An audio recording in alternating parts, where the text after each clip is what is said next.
I will invite you to applaud, however, at this moment as we welcome the candidates. Democratic nominee for President of the United States, Hillary Clinton, and Republican nominee for President of the United States, Donald J. Trump.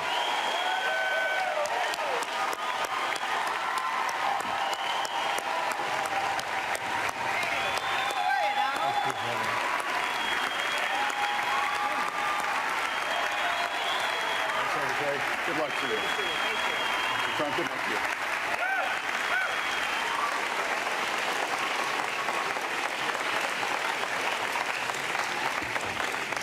you. Well, I don't expect us to cover all the issues of this campaign tonight, but I remind everyone there are 2 more presidential debates scheduled.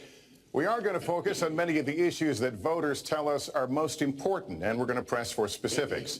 I am honored to have this role, but this evening belongs to the candidates and just as important to the American people. Candidates, we look forward to hearing you articulate your policies and your positions, as well as your visions and your values. So, let's begin. We're calling this opening segment Achieving Prosperity, and central to that is jobs. There are 2 economic realities in America today. There's been a record 6 straight years of job growth, and new census numbers show incomes have increased at a record rate after years of stagnation. However, income inequality remains significant, and nearly half of Americans are living paycheck to paycheck. Beginning with you, Secretary Clinton, why are you a better choice than your opponent to create the kinds of jobs that will put more money into the pockets of American workers? Well, thank you, Lester, and thanks to Hofstra for hosting us. The central question in this election is really what kind of country we want to be and what kind of future we'll build together. Today is my granddaughter's 2nd birthday, so I think about this a lot. First, we have to build an economy that works for everyone, not just those at the top. That means we need new jobs, good jobs, with rising incomes. I want us to invest in you. I want us to invest in your future. That means jobs in infrastructure, in advanced manufacturing, in innovation and technology, clean renewable energy, and small business, because most of the new jobs will come from small business. We also have to make the economy fairer. That starts with raising the national minimum wage and also guarantee, finally, equal pay for women's work. I also want to see more companies do profit sharing.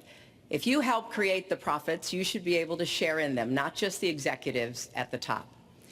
And I want us to do more to support people who are struggling to balance family and work.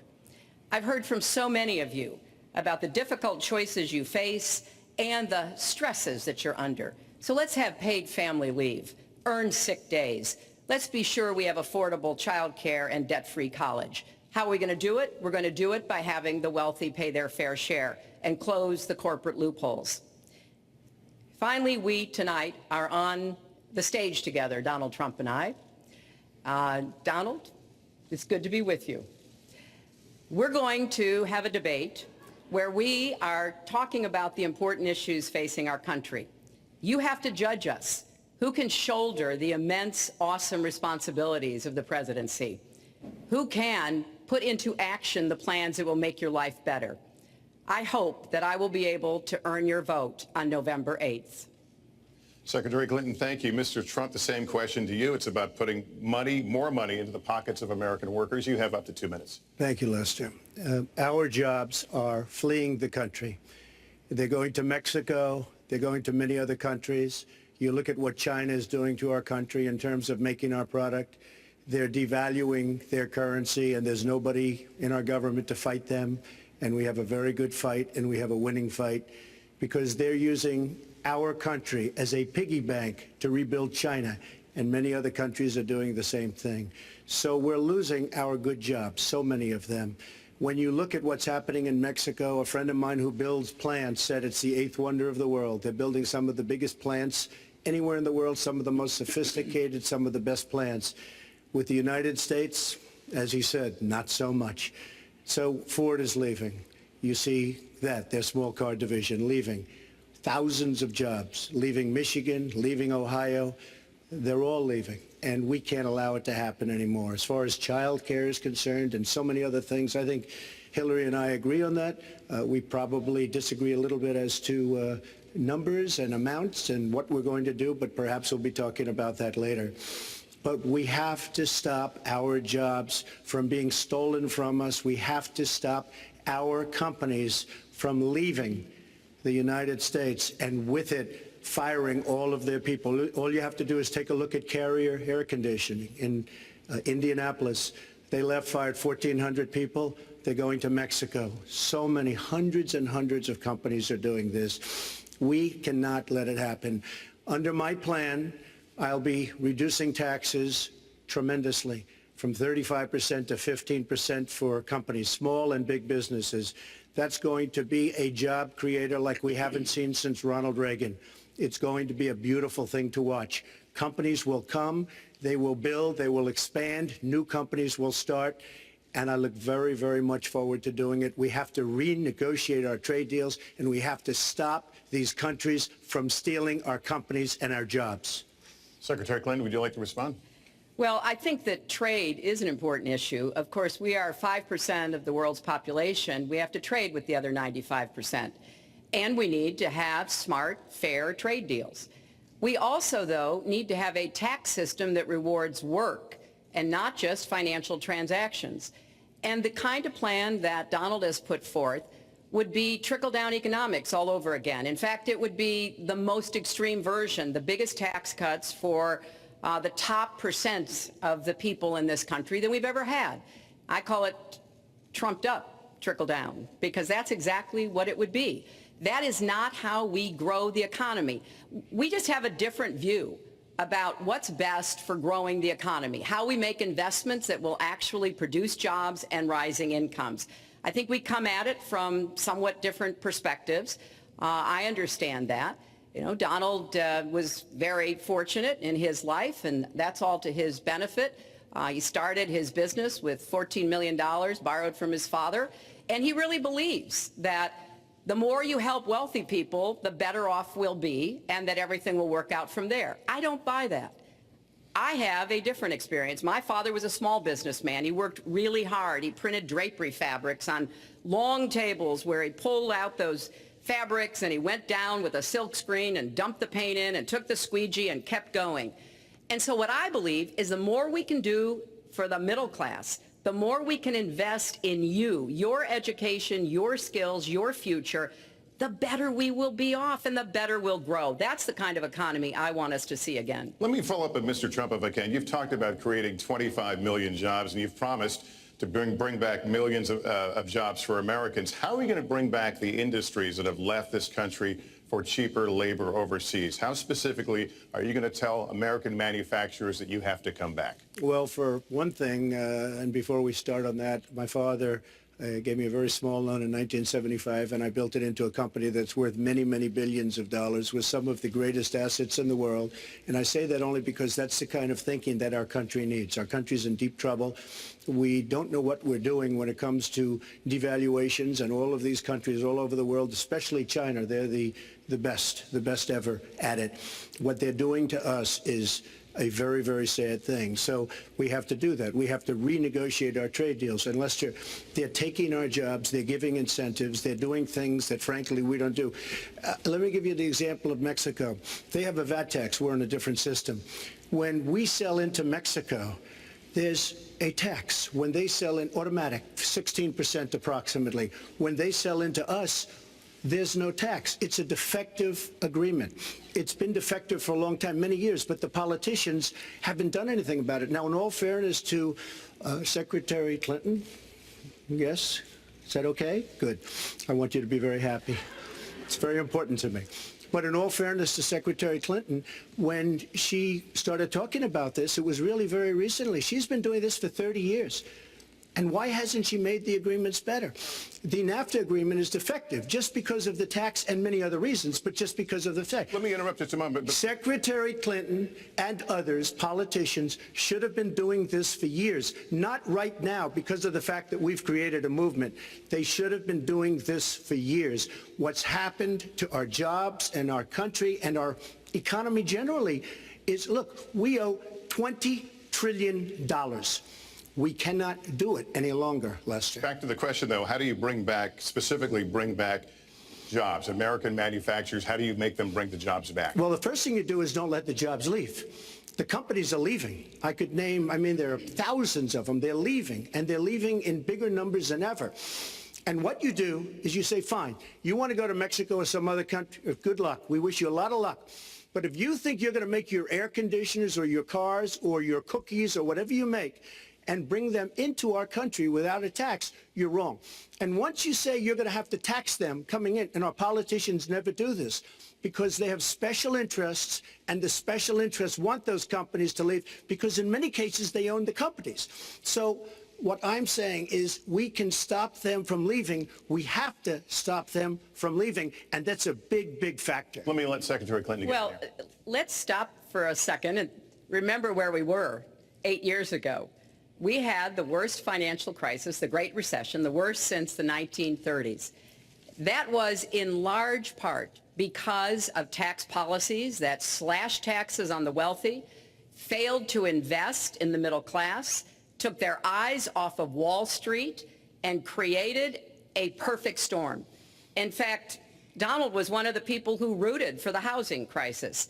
He said back in 2006, gee, I hope it does collapse because then I can go in and buy some and make some money. Well, it did collapse. That's called business, by the way. 9 million people lost their jobs, 5 million people lost their homes, and $13 trillion in family wealth was wiped out. Now, we have come back from that abyss, and it has not been easy. So we're now on the precipice of having a potentially much better economy, but the last thing we need to do is to go back to the policies that failed us in the first place. Independent experts have looked at what I've proposed and looked at what Donald's proposed, and basically they've said this, that if his tax plan, which would blow up the debt by over $5 trillion and would in some instances disadvantage middle-class families compared to the wealthy, were to go into effect, we would lose 3.5 million jobs and maybe have another recession. They've looked at my plans and they've said, okay, if we can do this, and I intend to get it done, we will have 10 million more new jobs because we will be making investments where we can grow the economy. Take clean energy. Some country is going to be the clean energy superpower of the 21st century. Donald thinks that climate change is a hoax perpetrated by the Chinese. I think it's real. I did not. Science is real. I do not say that. And I think it's important that we grip this and deal with it, both at home and abroad. And here's what we can do. We can deploy 500 million more solar panels. We can have enough clean energy to power every home. We can build a new modern electric grid. That's a lot of jobs. That's a lot of new economic activity. So I've tried to be very specific about what we can and should do, and I am determined that we're going to get the economy really moving again, building on the progress we've made over the last 8 years, but never going back to what got us in trouble in the first place. Mr. Trump. She talks about solar panels. We invested in a solar company, our country. That was a disaster. They lost plenty of money on that one.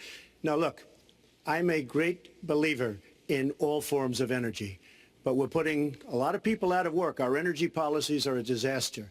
Our country is losing so much in terms of energy, in terms of paying off our debt. You can't do what you're looking to do with $20 trillion in debt.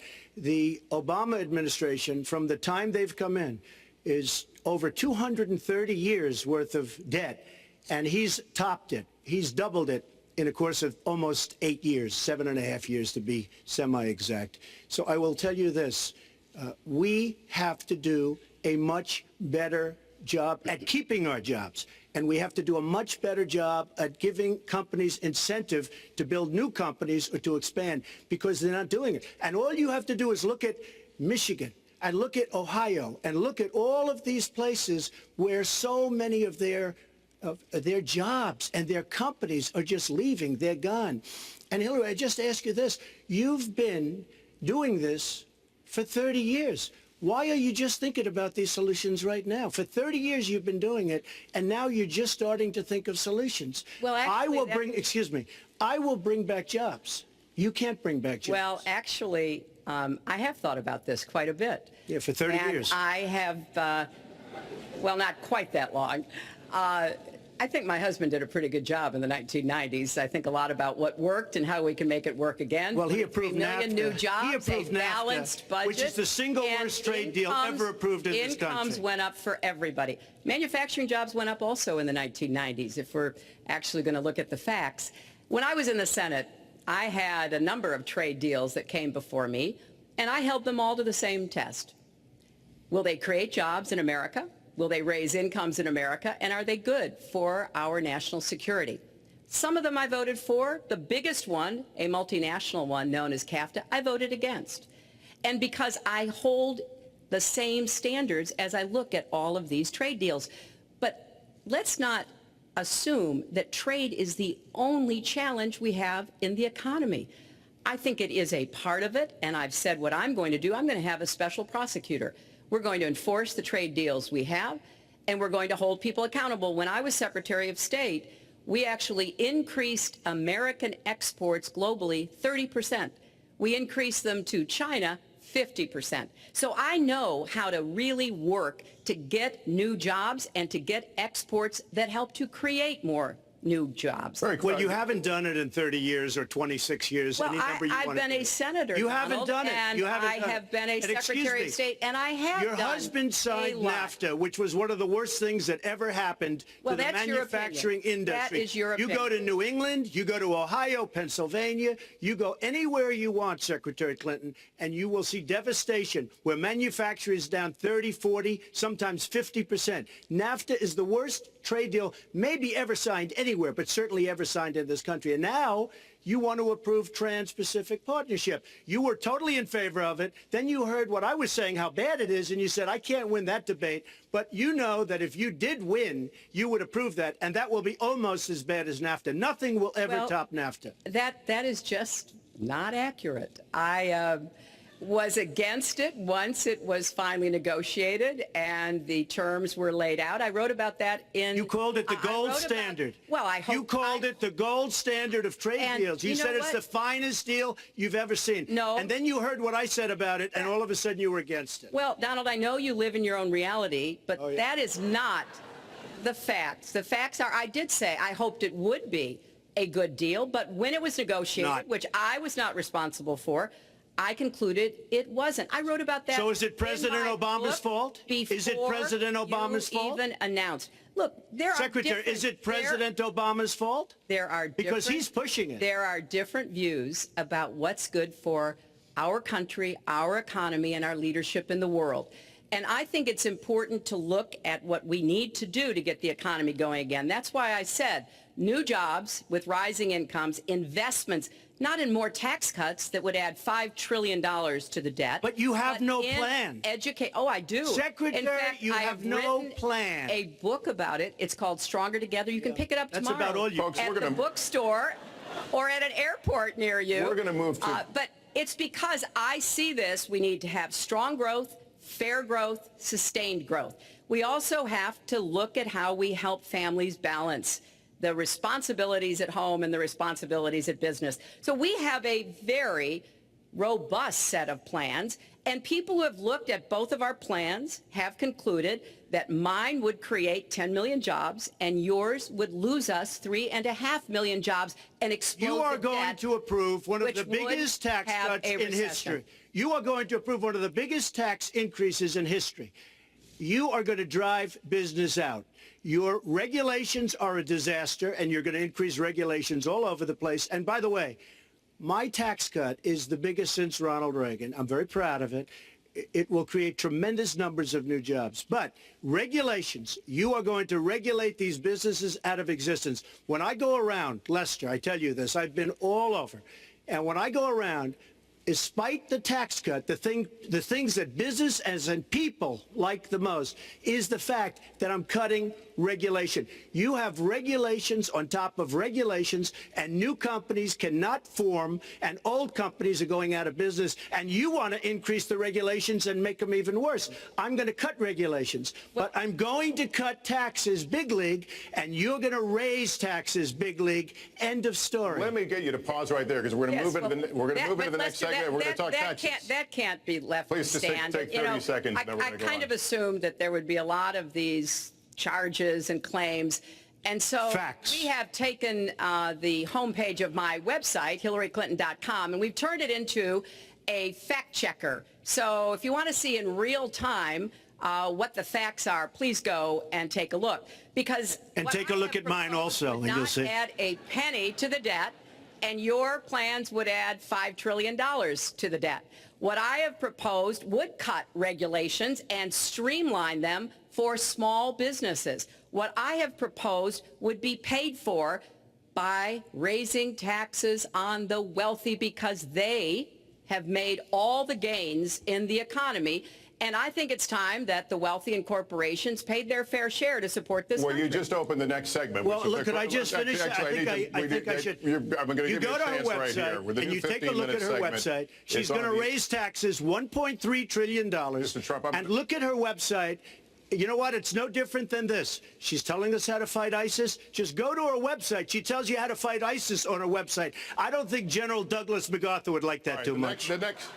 The next segment, we're continuing Well, the at subject least of I have a plan to fight achieving ISIS. prosperity. No, you're telling the enemy everything you want to do. No, we're not. See, you're No, telling we're the not. enemy everything you We want to do. are- we No are wonder you've been outlining- fighting. No wonder you've been fighting ISIS your entire adult life.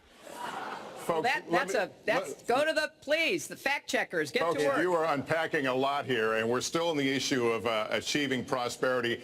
And I want to talk about taxes. The fundamental difference between the two of you concerns the wealthy.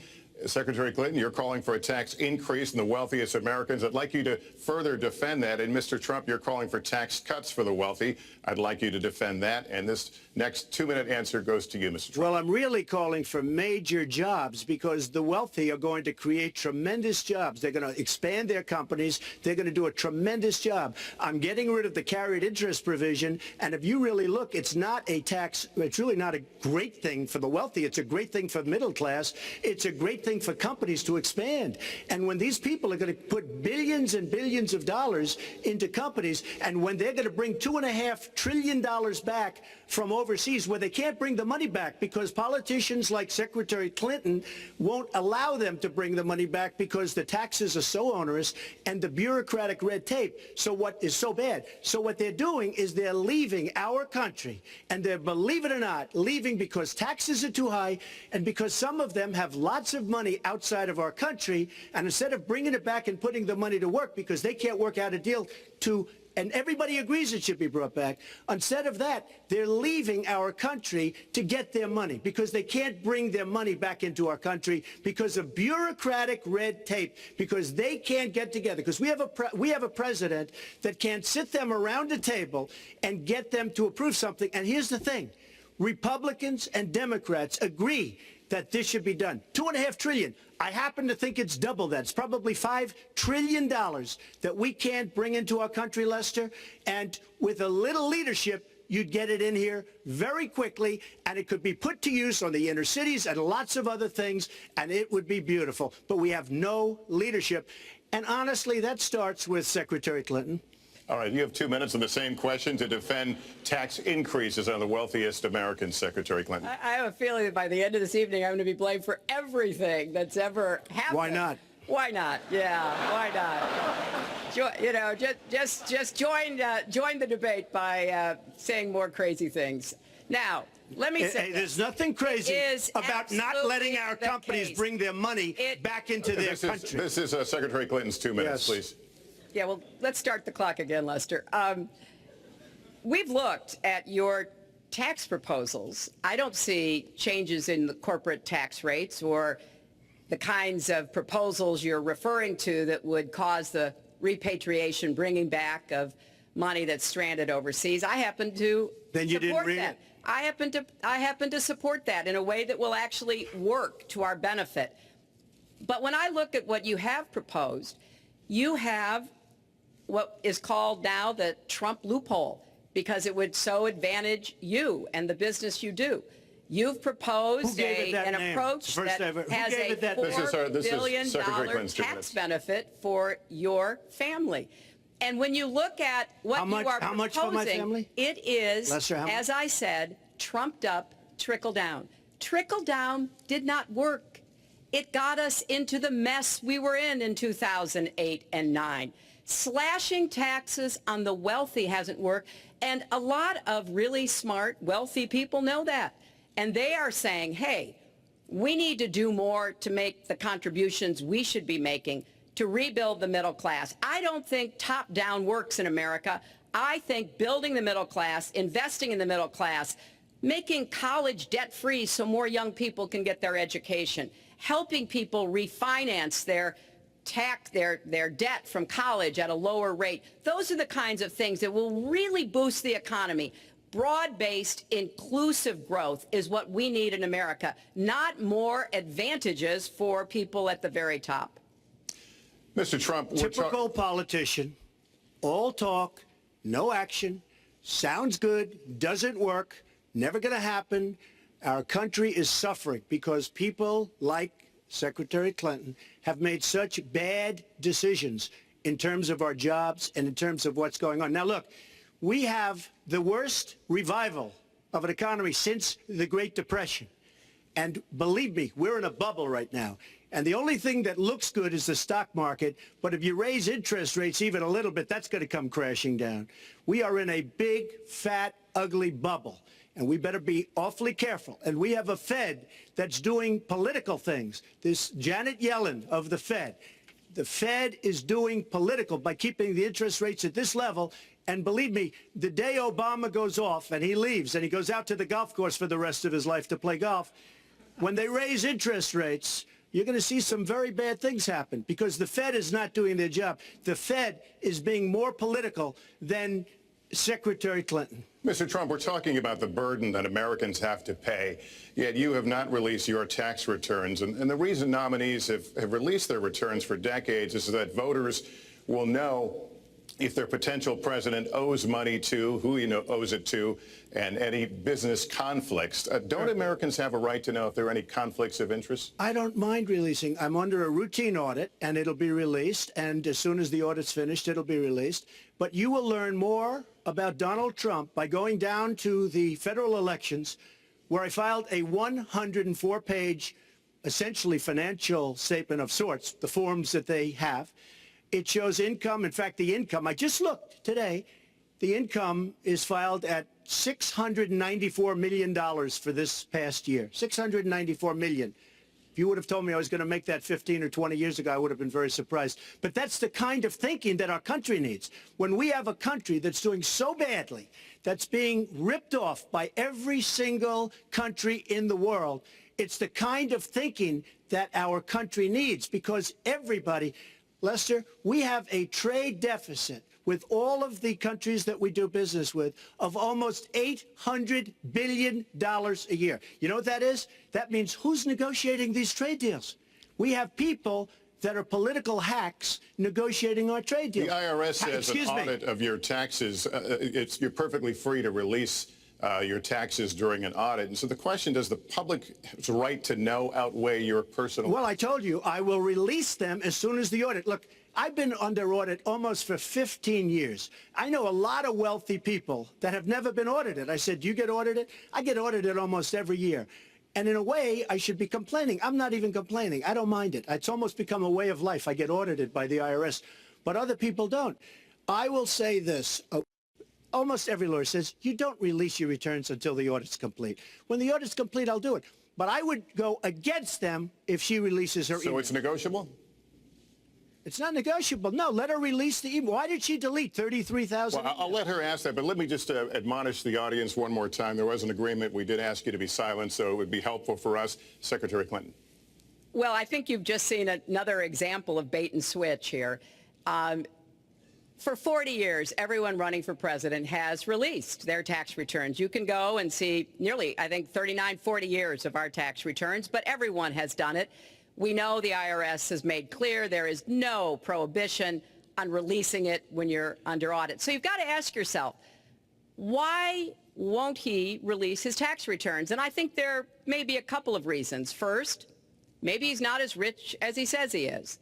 Second, maybe he's not as charitable as he claims to be. Third, we don't know all of his business dealings, but we have been told through investigative reporting that he owes about $650 million to Wall Street and foreign banks.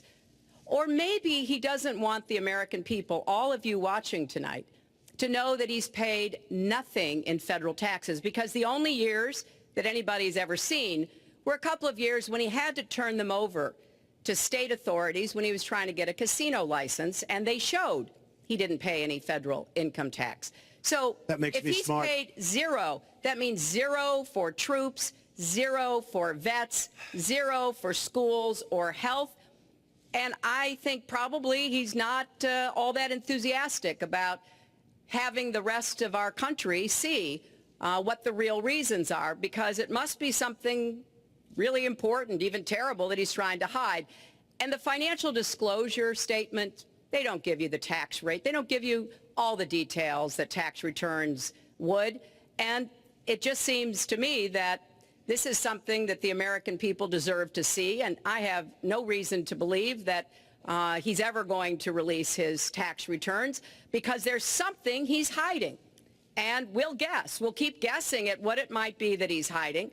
But I think the question is, were he ever to get near the White House, what would be those conflicts? Who does he owe money to?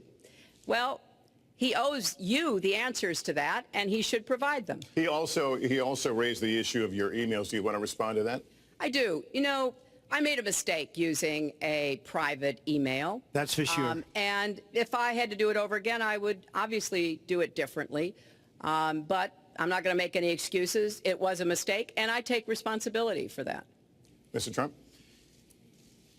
That was more than a mistake. That was done purposely, okay? That was not a mistake. That was done purposely.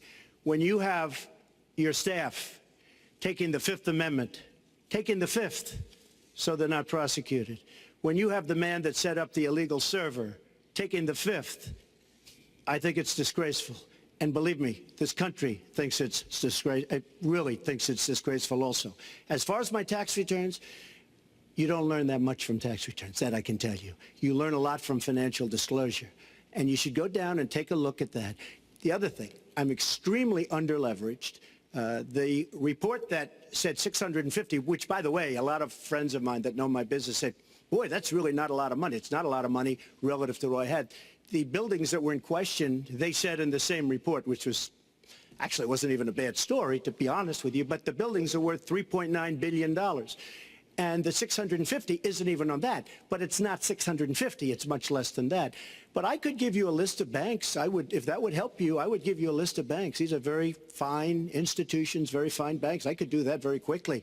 I am very underleveraged. I have a great company. I have a tremendous income. And the reason I say that is not in a braggadocious way. It's because it's about time that this country had somebody running it that has an idea about money. When we have $20 trillion in debt and our country's a mess. You know, it's one thing to have $20 trillion in debt and our roads are good and our bridges are good and everything's in great shape. Our airports are like from a third world country. You land at LaGuardia, you land at Kennedy, you land at LAX, you land at Newark, and you come in from Dubai and Qatar and you see these incredible, you come in from China, you see these incredible airports, and you land, we've become a third world country. So, the worst of all things has happened. We owe $20 trillion, and we're a mess. We haven't even started. And we've spent $6 trillion in the Middle East, according to a report that I just saw, whether it's 6 or 5, but it looks like it's 6. $6 trillion in the Middle East. We could have rebuilt our country twice. And it's really a shame. And it's politicians like Secretary Clinton that have caused this problem. Our country has tremendous problems. We're a debtor nation, we're a serious debtor nation, and we have a country that needs new roads, new tunnels, new bridges, new airports, new schools, new hospitals, and we don't have the money because it's been squandered on so many of your ideas. Let you And respond, maybe and we'll move to our because next. you haven't paid any federal income tax for a lot of years. And the other thing I think is important It to would be point out squandered too, is, believe me. If your main claim to be president of the United States is your business, then I think we should talk about that. You know, your campaign manager said that you built a lot of businesses on the backs of little guys. And indeed, I have met a lot of the people who were stiffed by you and your businesses, Donald. I've met dishwashers, painters, architects, glass installers, marble installers, drapery installers, like my dad was, who you refused to pay when they finished the work that you asked them to do. We have an architect in the audience who designed one of your clubhouses at one of your golf courses. It's a beautiful facility. It immediately was put to use, and you wouldn't pay what the man needed to be paid, what he was charging you. Maybe he didn't do a good job, and I was unsatisfied with his work, which our country should do too. The thousands of people that you have stiffed over the course of your business not deserve some kind of apology from someone who has taken their labor, taken the goods that they produced, and then refused to pay them? I can only say that I'm certainly relieved that my late father never did business with you. He provided a good middle-class life for us, but the people he worked for, he expected the bargain to be kept on both sides. And when we talk about your business, you've taken business bankruptcy 6 times. There are a lot of great business people that have never taken bankruptcy once. You call yourself the king of debt. You talk about leverage. You even at one time suggested that you would try to negotiate down the national debt of the United States.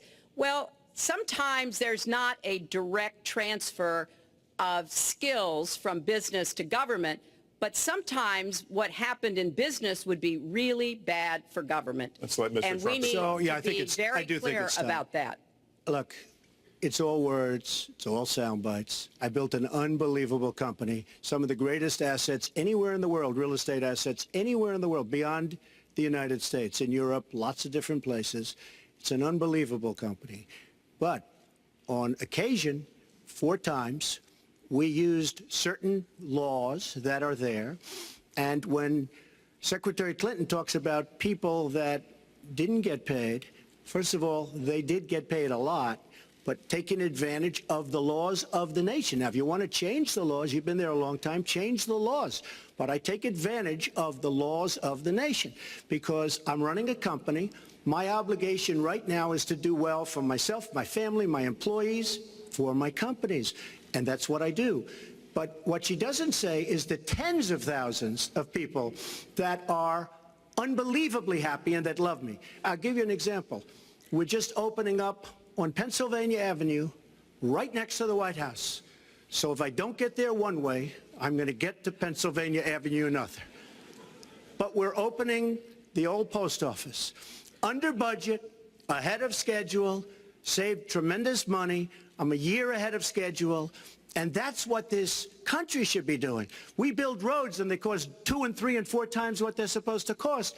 We buy products for our military and they come in at costs that are so far above what they were supposed to be because we don't have people that know what they're doing. When we look at the budget is bad to a large extent because we have people that have no idea as to what to do and how to buy.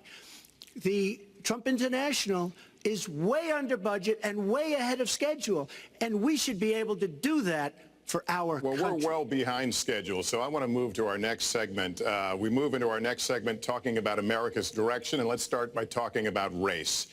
The share of Americans who say race relations are bad in this country is the highest it's been in decades, much of it amplified by shootings of African Americans by police, as we've seen recently in Charlotte and Tulsa. Race has been a big issue in this campaign, and one of you is going to have to bridge a very wide and bitter gap. So how do you heal the divide? Secretary Clinton, you get 2 minutes on this. Well, you're right. Race remains a significant challenge in our country. Unfortunately, race still determines too much.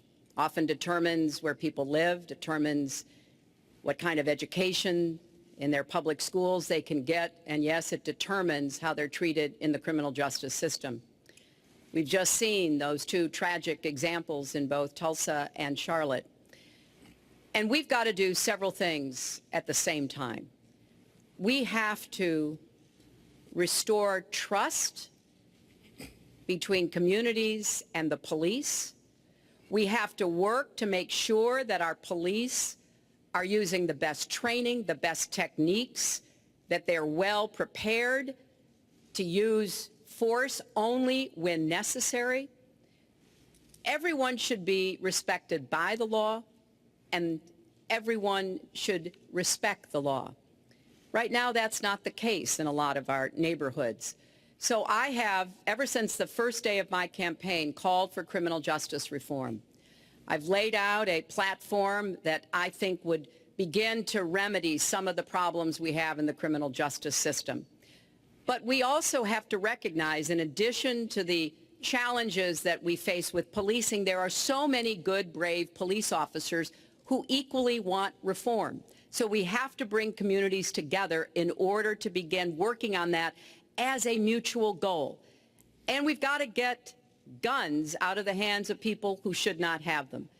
The gun epidemic is the leading cause of death of young African American men, more than the next 9 causes put together. So we have to do 2 things, as I said. We have to restore trust. We have to work with the police. We have to make sure they respect the communities and the communities respect them. And we have to tackle the plague of gun violence, which is a big contributor to a lot of the problems that we're seeing today. All right, Mr. Trump, you have 2 minutes. How do you heal the divide? Well, first of all, Secretary Clinton doesn't want to use a couple of words, and that's law and order.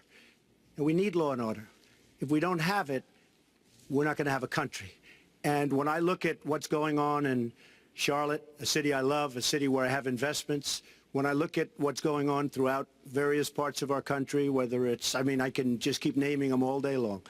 We need law and order in our country.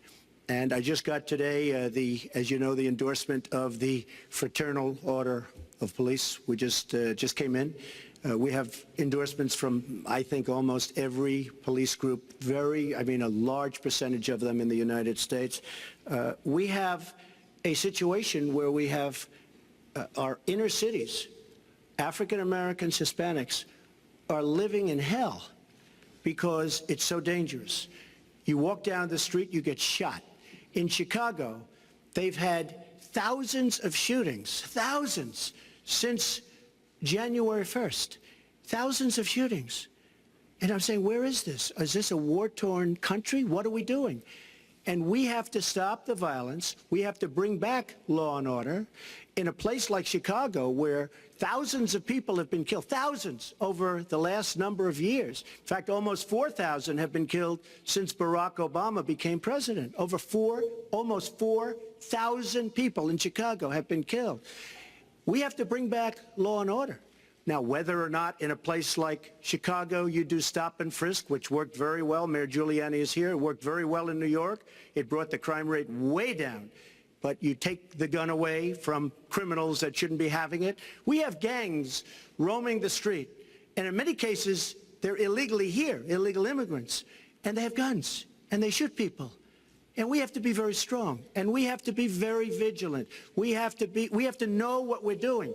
Right now, our police, in many cases, are afraid to do anything. We have to protect our inner cities because African-American communities are being decimated by crime. Your 2 minutes expired, but I do want to follow up. Stop and frisk was ruled unconstitutional in New York because it largely singled out black and Hispanic young men. No, you're wrong. It went before a judge who was a very against police judge. It was taken away from her, and our new mayor, refused to go forward with the case. They would have won an appeal. If you look at it throughout the country, there are many places where the argument is that it's a form of racial profiling. No, the argument is that we have to take the guns away from these people that have them and that are bad people that shouldn't have them. These are felons. These are people that are bad people that shouldn't be.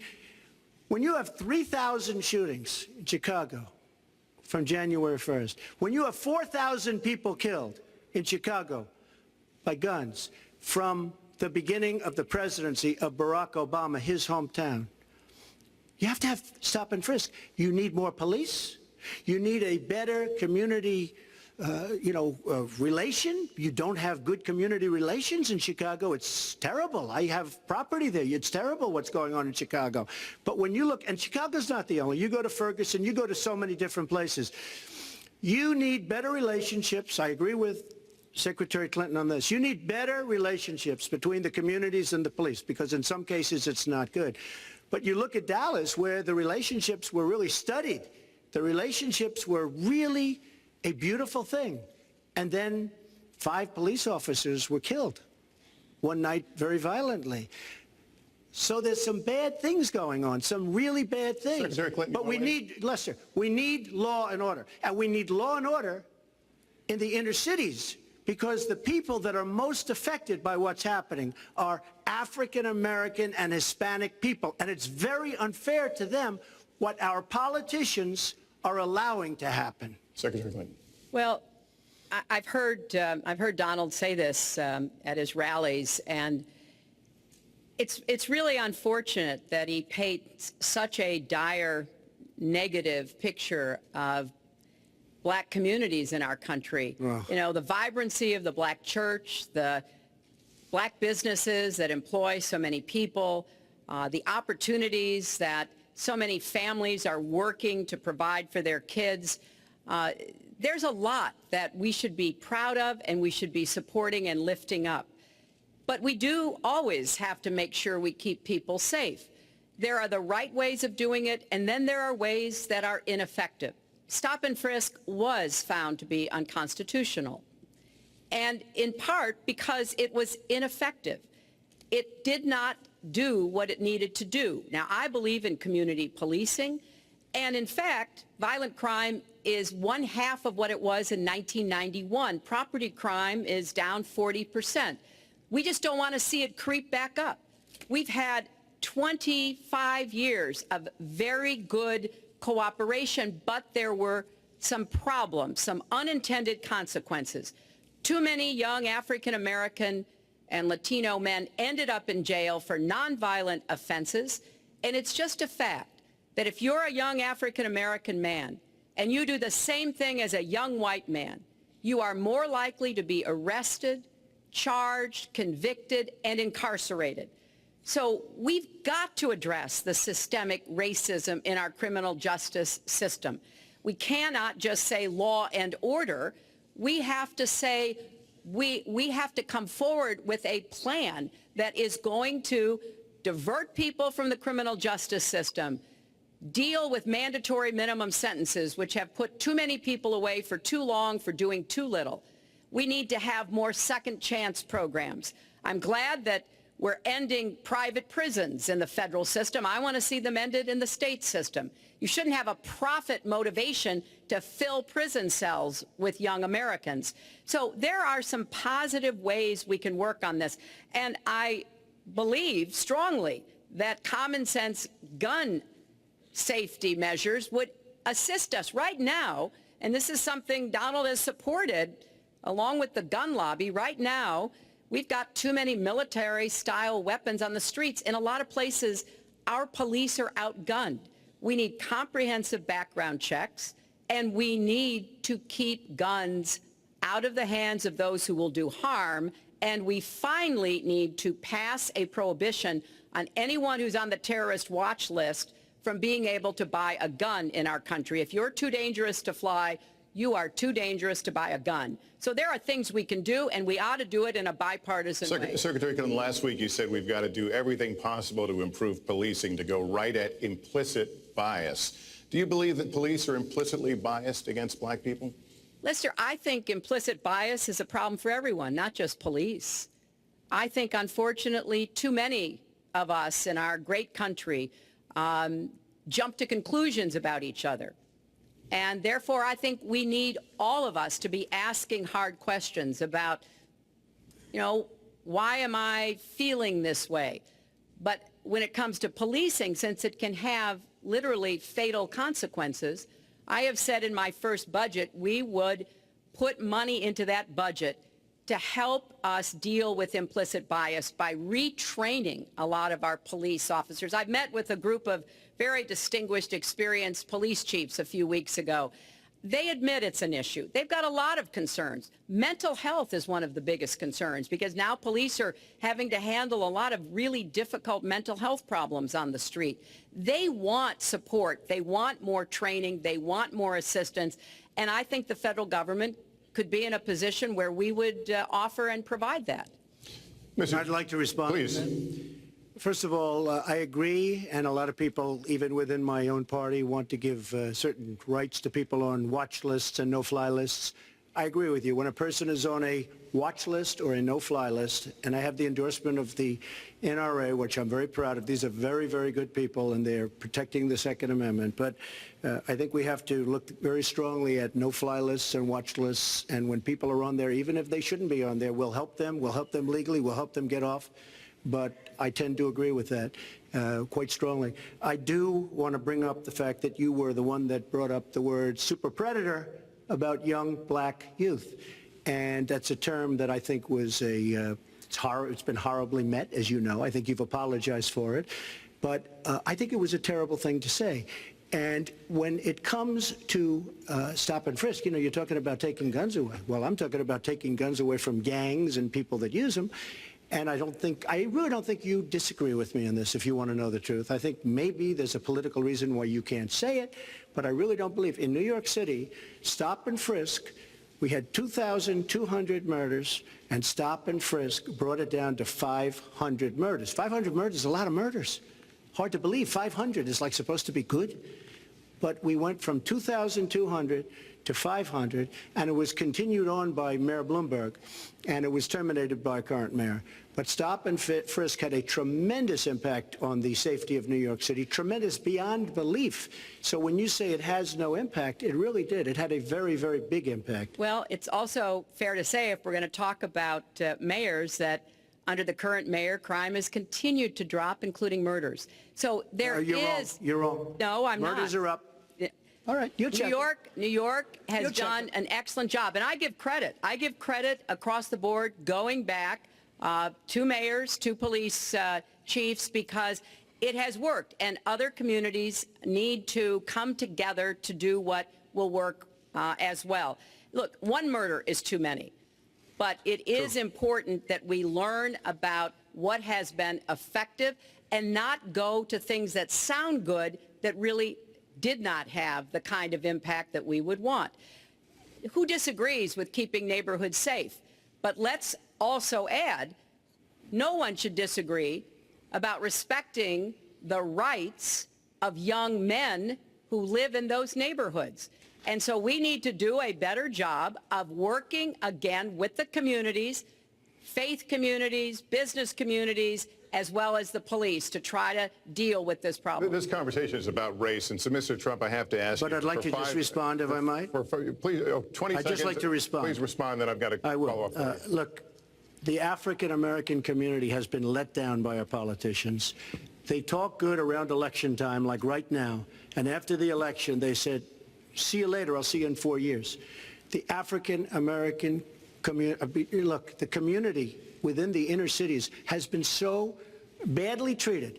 They've been abused and used in order to get votes by Democrat politicians, because that's what it is. They've controlled these communities for up to 100 years. Mr. Trump, let me... Well, unbroken. And I will tell you, you look at the inner cities, and I just left Detroit, and I just left Philadelphia, and you know, you've seen me. I've been all over the place. You decided to stay home, and that's okay. But I will tell you, I've been all over, and I've met some of the greatest people I'll ever meet within these communities, and they are very, very upset with what their politicians have told them and what their politicians have done. Mr. Trump, I think Donald just criticized me for preparing for this debate. And yes, I did. And you know what else I prepared for? I prepared to be president. And I think that's a good thing. Mr. Trump, for 5 years, you perpetuated a false claim that the nation's first black president was not a natural-born citizen. You questioned his legitimacy. In the last couple of weeks, you acknowledged what most Americans have accepted for years: the president was born in the United States. Can you tell us what took you so long? I'll tell you just very simple to say. Sidney Blumenthal works for the campaign and very close friend of Secretary Clinton.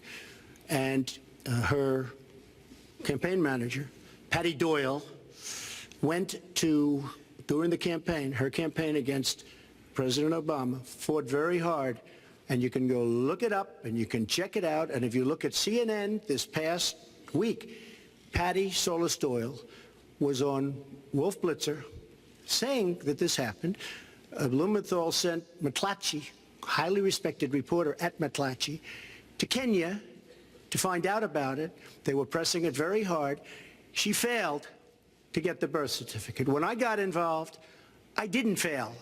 I got him to give the birth certificate. So I'm satisfied with it, and I'll tell you why I'm satisfied with it. That was in because I want to 2011. get on to defeating ISIS, because I want to get on to creating jobs, because I want to get on to having a strong border, because I want to get on to things that are very important to me and that are very important to the country. I will let you respond. It's important, but I just want to get the answer here. The birth certificate was produced in 2011. You continued to tell the story and question the president's legitimacy in 2012, 13, 14, 15, Yeah. as recently as January. So the question is, what changed your mind? Well, nobody was pressing it. Nobody was caring much about it. I figured you'd ask the question tonight, of course, but nobody was caring much about it. But I was the one that got him to produce the birth certificate, and I think I did a good job. Secretary Clinton also fought it. I mean, you know, now everybody in mainstream is going to say, oh, that's not true. Look, it's true. Sidney Blumenthal sent a reporter. You just have to take a look at CNN last week, the interview with your former campaign manager, and she was involved. But just like she can't bring back jobs, she can't produce. I'm sorry, I'm just going to follow up, and I will let you respond to that because if there's a lot there. But we're talking about racial healing in this segment. What do you say to Americans? Well, it was very, people I of say color nothing. who- I say nothing because I was able to get him to produce it. He should have produced it a long time before. I say nothing. But let me just tell you, when you talk about healing, I think that I've developed very, very good relationships over the last little while with the African American community. I think you can see that. And I feel that they really wanted me to come to that conclusion, and I think I did a great job and a great service, not only for the country, but even for the president, in getting him to produce his birth certificate. Secretary Clinton. Well, just listen to what you heard. And clearly, as Donald just admitted, he knew he was going to stand on this debate stage and Lester Holt was going to be asking us questions. So he tried to put the whole racist birther lie to bed. But it can't be dismissed that easily. He has really started his political activity based on this racist lie that our first black president was not an American citizen. There was absolutely no evidence for it, but he persisted. He persisted year after year because some of his supporters, people that he was trying to bring into his fold, apparently believed it or wanted to believe it. But remember, Donald started his career back in 1973 being sued by the Justice Department for racial discrimination because he would not rent apartments in one of his developments to African Americans, and he made sure that the people who worked for him understood that was the policy. He actually was sued twice by the Justice Department. So he has a long record of engaging in racist behavior. And the birther lie was a very hurtful one. You know, Barack Obama is a man of great dignity, and I could tell how much it bothered him and annoyed him that this was being touted and used against him. But I like to remember what Michelle Obama said in her amazing speech at our Democratic National Convention. When they go low, we go high. And Barack Obama went high, despite Donald Trump's best efforts to bring him down. Mr. Trump, you can respond, then we're going to move on I to would the love next to segment. respond. First of all, I got to watch, in preparing for this, some of your debates against Barack Obama. You treated him with terrible disrespect. And I watched the way you talk now about how lovely everything is and how wonderful you are. It doesn't work that way. You were after him. You were trying to. You even sent out, or your campaign sent out, pictures of him in a certain garb, very famous pictures. I don't think you can deny that. But just last week, your campaign manager said it was true. So when you try to act holier than thou, It really doesn't work. It really doesn't. Now, as far as the lawsuit, yes, when I was very young, I went into my father's company, had a real estate company in Brooklyn and Queens, and we, along with many, many other companies throughout the country, it was a federal lawsuit, were sued. We settled the suit with no admission of guilt. It was very easy to do, but they sued many people. I notice you bring that up a lot, and I also notice the very nasty commercials that you do on me in so many different ways, which I don't do on you. Maybe I'm trying to save the money. But frankly, I look at that and I say, isn't that amazing? Because I settled that lawsuit with no admission of guilt. But that was a lawsuit brought against many real estate firms, and it's just one of those things. I'll go on one step further. In Palm Beach, Florida, tough community, a brilliant community, a wealthy community, probably the wealthiest community there is in the world. I opened a club and really got great credit for it. No discrimination against African Americans, against Muslims, against anybody. And it's a tremendously successful club, and I'm so glad I did it. And I have been given great credit for what I did, and I'm very, very proud of it. And that's the way I feel. That is the true way I feel. Our next segment is called Securing America. We want to start with a 21st century war happening every day in this country. Our institutions are under cyber attack, and our secrets are being stolen. So my question is, who's behind it, and how do we fight it? Secretary Clinton, this answer goes to you. Well, I think cybersecurity, cyber warfare will be one of the biggest challenges facing the next president, because clearly we're facing at this point two different kinds of adversaries. There are the independent hacking groups that do it mostly for commercial reasons, to try to steal information that they then can use to make money.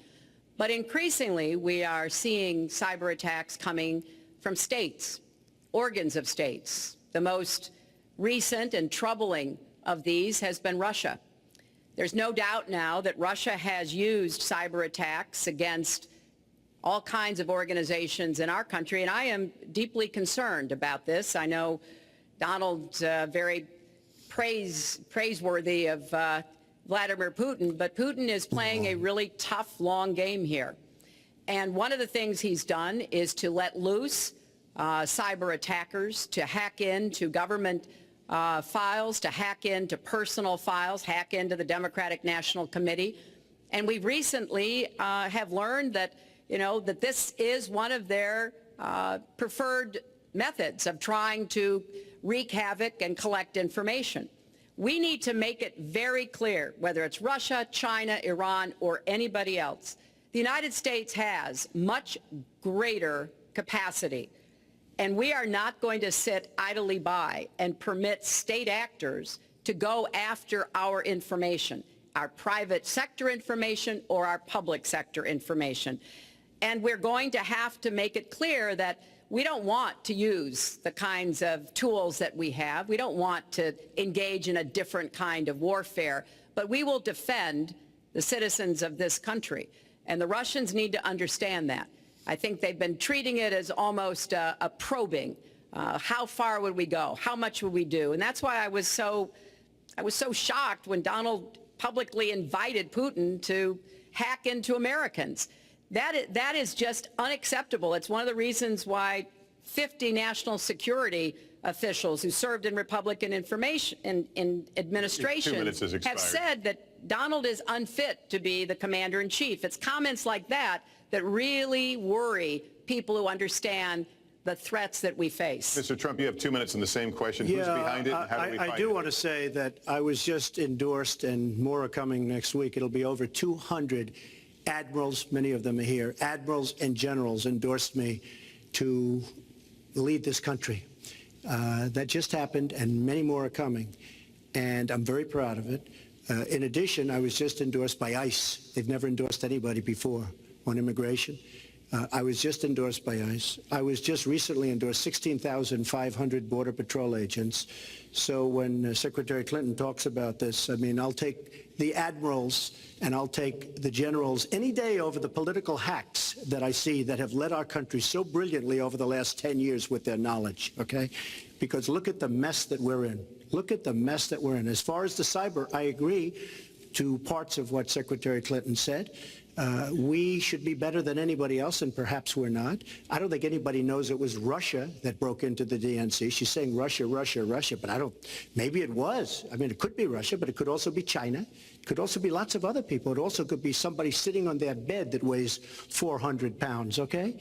You don't know who broke in to DNC, but what did we learn with DNC? We learned that Bernie Sanders was taken advantage of by your people, by Debbie Wasserman Schultz. Look what happened to her. But Bernie Sanders was taken advantage of. That's what we learned. Now, whether that was Russia, whether that was China, whether it was another country, we don't know. Because the truth is, under President Obama, we've lost control of things that we used to have control over. We came in with the Internet, we came up with the Internet, and I think Secretary Clinton and myself would agree very much. When you look at what ISIS is doing with the Internet, they're beating us at our own game, ISIS. So we have to get very, very tough on cyber and cyber warfare. It is a huge problem. I have a son. He's 10 years old. He has computers. He is so good with these computers. It's unbelievable. The security aspect of cyber is very, very tough, and maybe it's hardly doable. But I will say we are not doing the job we should be doing. But that's true throughout our whole governmental society. We have so many things that we have to do better, Lester, and certainly cyber is one of them. Secretary Clinton. Well, I think there are a number of issues that we should be addressing. I have put forth a plan to defeat ISIS. It does involve going after them online. I think we need to do much more with our tech companies to prevent ISIS and their operatives from being able to use the Internet to radicalize, even direct people in our country and Europe and elsewhere. But we also have to intensify our air strikes against ISIS and eventually support our Arab and Kurdish partners to be able to actually take out ISIS in Raqqa and their claim of being a caliphate. We're making progress. Our military is assisting in Iraq, and we're hoping that within the year we'll be able to push ISIS out of Iraq and then, really squeeze them in Syria. But we have to be cognizant of the fact that they've had foreign fighters coming to volunteer for them, foreign money, foreign weapons. So we have to make this the top priority, and I would also do everything possible to take out their leadership. I was involved in a number of efforts to take out al-Qaeda leadership when I was Secretary of State, including, of course, taking out bin Laden, and I think we need to go after Baghdadi as well, make that one of our organizing principles, because we've got to defeat ISIS, and we've got to do everything we can to disrupt their propaganda efforts online. You mentioned ISIS, and we think of ISIS certainly as over there, but there are American citizens who have been inspired to commit acts of terror on American soil. The latest incident, of course, the bombings we just saw in New York and New Jersey, the knife attack at a mall in Minnesota, and the last year, deadly attacks in San Bernardino and Orlando. I'll ask this to both of you. Tell us specifically how you would prevent homegrown attacks by American citizens, Mr. Trump. Well, first I have to say one thing, very important. Secretary Clinton is talking about taking out ISIS. We will take out ISIS.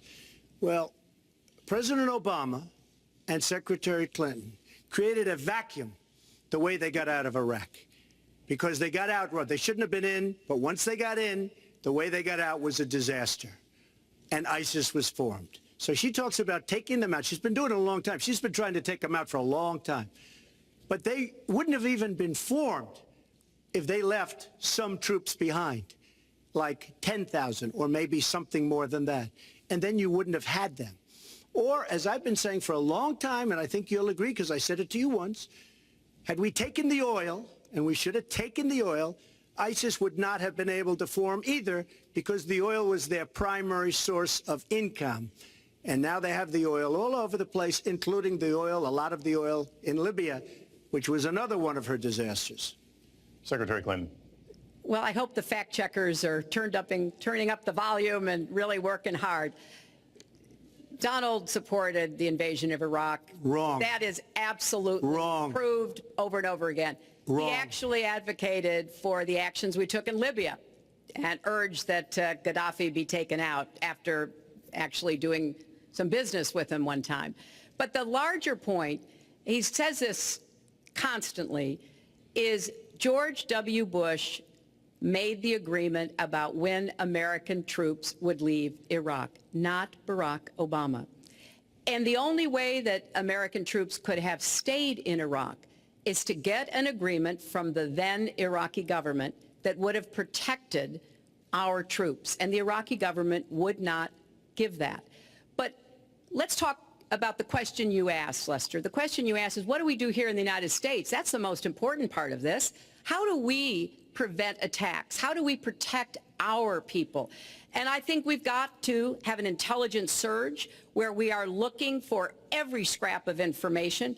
I was so proud of law enforcement in New York, in Minnesota, in New Jersey. You know, they responded so quickly, so professionally to the attacks that occurred by Rahami, and they brought him down. And we may find out more information because he is still alive, which may prove to be an intelligence benefit.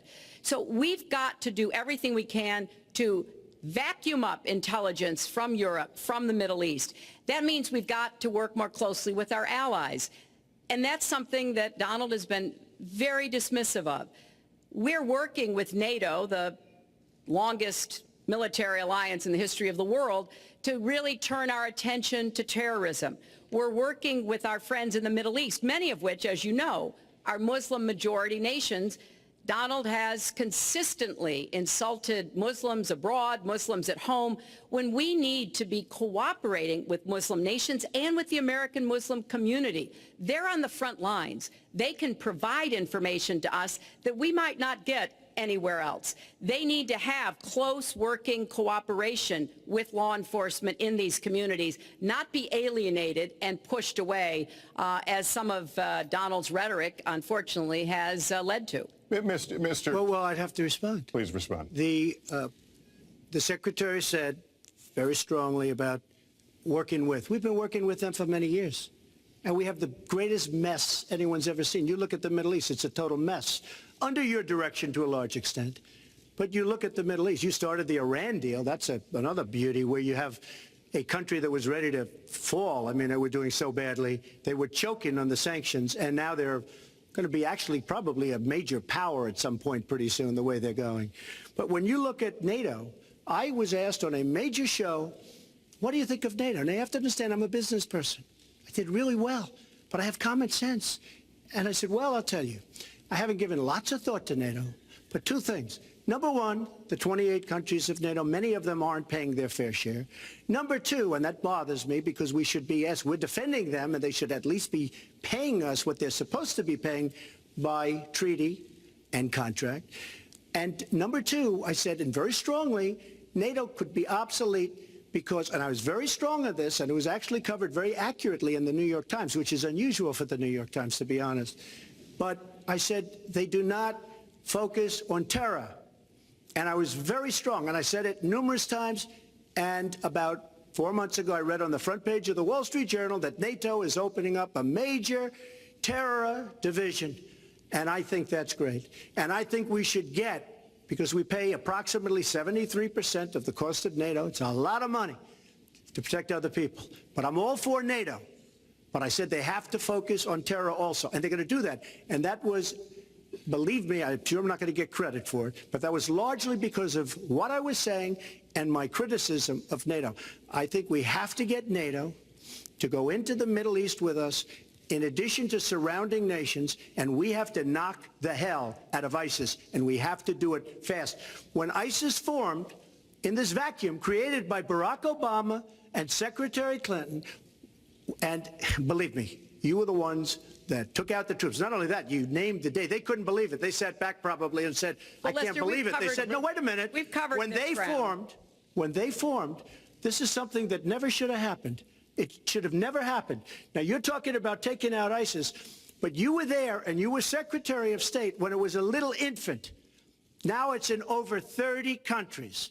And you're going to stop them? I don't think so. Mr. Trump, a lot of these are judgment questions. You had supported the war in Iraq before the invasion. What makes your judgment? I did not support the war in Iraq. 2002. That is a mainstream media nonsense put out by her because she, frankly, I think the best person in her campaign is mainstream media. My question is, since you would you like to supported it, hear? why is your I was against the war. judgment- Wait a minute.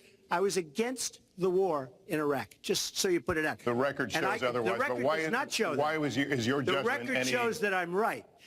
When I did an interview with Howard Stern, very lightly, first time anyone's asked me that, I said, very lightly, I don't know, maybe, who knows, essentially. I then did an interview with Neil Cavuto. We talked about the economy is more important. I then spoke to Sean Hannity, which everybody refuses to call Sean Hannity. I had numerous conversations with Sean Hannity at Fox, and Sean Hannity said, and he called me the other day, and I spoke to him about it. He said, you were totally against the war, because he was for the war. Why is your judgment better than... And that was before the war started. Sean Hannity said very strongly to me and other people, he's willing to say, but nobody wants to call him, I was against the war. He said, you used to have fights with me because Sean was in favor of the war. And I understand that side also, not very much, because we should have never been there. But nobody called Sean Hannity. And then they did an article in a major magazine shortly after the war started, I think in '04, but they did an article which had me totally against the war in Iraq. And one of your compatriots said, you know, whether it was before or right after, Trump was definitely, because if you read this article, there's no doubt.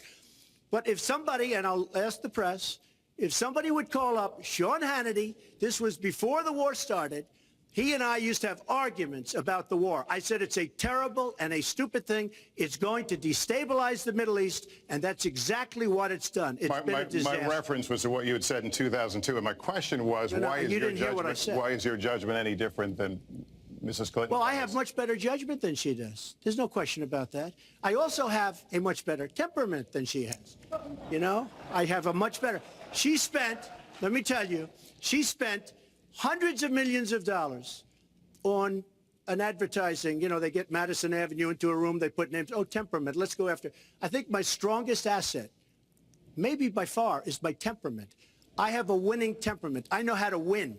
She does not know how to win. Clinton. Wait, the AFL-CIO the other day, behind the blue screen, I don't know who you were talking to, Secretary Clinton, but you were totally out of control. I said, there's a person with a temperament that's got a problem. Secretary Clinton. Woo, okay.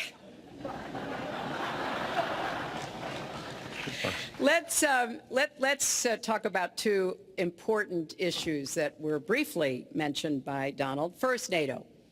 You know, NATO as a military alliance has something called Article 5, and basically it says this: an attack on one is an attack on all. And do you know the only time it's ever been invoked? After 9/11, when the 28 nations of NATO said that they would go to Afghanistan with us to fight terrorism, something that they still are doing by our side. With respect to Iran, when I became Secretary of State, Iran was weeks away from having enough nuclear material to form a bomb. They had mastered the nuclear fuel cycle under the Bush administration. They had built covert facilities. They had stocked them with centrifuges that were whirling away. And we had sanctioned them. I voted for every sanction against Iran when I was in the Senate, but it wasn't enough.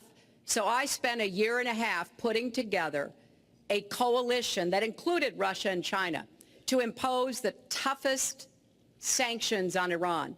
And we did drive them to the negotiating table.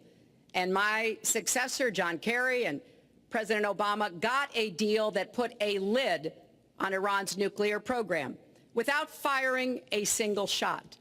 That's diplomacy. That's coalition building. That's working with other nations. The other day, I saw Donald saying that there were some Iranian sailors on a ship in the waters off of Iran, and they were taunting American sailors who were on a nearby ship. He said, you know, if they taunted our sailors, I'd blow them out of the water and start another war. That's not good judgment. that is not the right temperament to be commander-in-chief, to be taunted. And the worst part of what we've heard Donald say has been about nuclear weapons. He has said repeatedly that he didn't care if other nations got nuclear weapons, Japan, South Korea, even Saudi Arabia. It has been the policy of the United States, Democrats and Republicans, to do everything we could to reduce the proliferation of nuclear weapons. He even said, well, you know, if there were a nuclear war in East Asia, well, you know, that's fine. You know, have a good time, folks. And in fact, his cavalier attitude about nuclear weapons is so deeply troubling. That is the #1 threat we face in the world, and it becomes particularly threatening if terrorists ever get their hands on any nuclear material. So a man who can be provoked by a tweet should not have his fingers anywhere near the nuclear codes, as far as I think anyone with any sense about this should be concerned. That line's getting a little bit old, I must say. Listen, it's a good one, though. I would like to, well describes the problem. It's not an accurate one at all. It's not an accurate one. So I just want to give a lot of things and just to respond. I agree with her on one thing. The single greatest problem the world has is nuclear armament, nuclear weapons. Not global warming like you think and your president thinks. Nuclear is the single greatest threat. Just to go down the list, we defend Japan, we defend Germany, we defend South Korea, we defend Saudi Arabia, we defend countries. They do not pay us what they should be paying us because we are providing tremendous service and we're losing a fortune. That's why we're losing. We lose on everything. I say, who makes these? We lose on everything. Well, I said that it's very possible that if they don't pay a fair share, because this isn't 40 years ago where we could do what we're doing. We can't defend Japan, a behemoth selling us cars by the million. We need to move on. Wait, but it's very important. All I said was they may have to defend themselves or they have to help us out. We're a country that owes $20 trillion.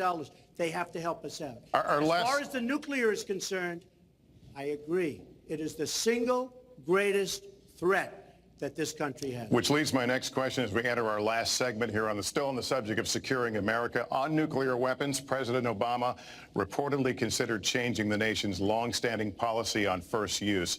Do you support the current policy? Mr. Trump, you have 2 minutes on that. Well, I have to say that, for what Secretary Clinton was saying about nuclear with Russia, she's very cavalier in the way she talks about various countries.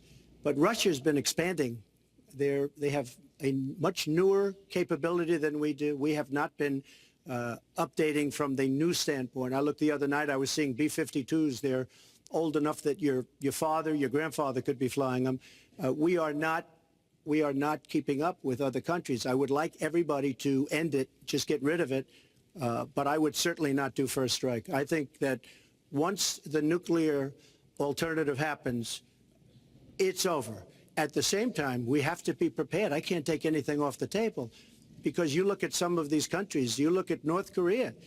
We're doing nothing there. China should solve that problem for us. China should go into North Korea. China is totally powerful as it relates to North Korea. And by the way, another one powerful is the worst deal I think I've ever seen negotiated that you started is the Iran deal. Iran is one of their biggest trading partners. Iran has power over North Korea. And when they made that horrible deal with Iran, they should have included the fact that they do something with respect to North Korea. And they should have done something with respect to Yemen and all these other places. And when asked to Secretary Kerry, why didn't you do that? Why didn't you add other things into the deal? One of the great giveaways of all time, including $400 million in cash. Nobody's ever seen that before. That turned out to be wrong. It was actually $1.7 billion in cash. Obviously, I guess, for the hostages, it certainly looks that way. So you say to yourself, why didn't they make the right deal? This is one of the worst deals ever made by any country in history.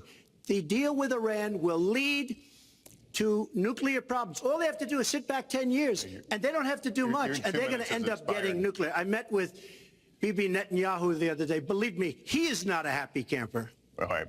Mrs. Well, Clinton, Secretary Clinton, you have 2 minutes. Let me start by saying words matter. Words matter when you run for president, and they really matter when you are president. And I want to reassure our allies in Japan and South Korea and elsewhere that we have mutual defense treaties and we will honor them. It is essential that America's word be good. And so I know that this campaign has caused some questioning and some worries on the part of many leaders across the globe. I've talked with a number of them. But I want to, on behalf of myself and I think on behalf of a majority of the American people, say that, our word is good. It's also important that we look at the entire global situation. There's no doubt that we have other problems with Iran, but personally I'd rather deal with the other problems having put that lid on their nuclear program than still to be facing that. And Donald never tells you what he would do. Would he have started a war? Would he have bombed Iran?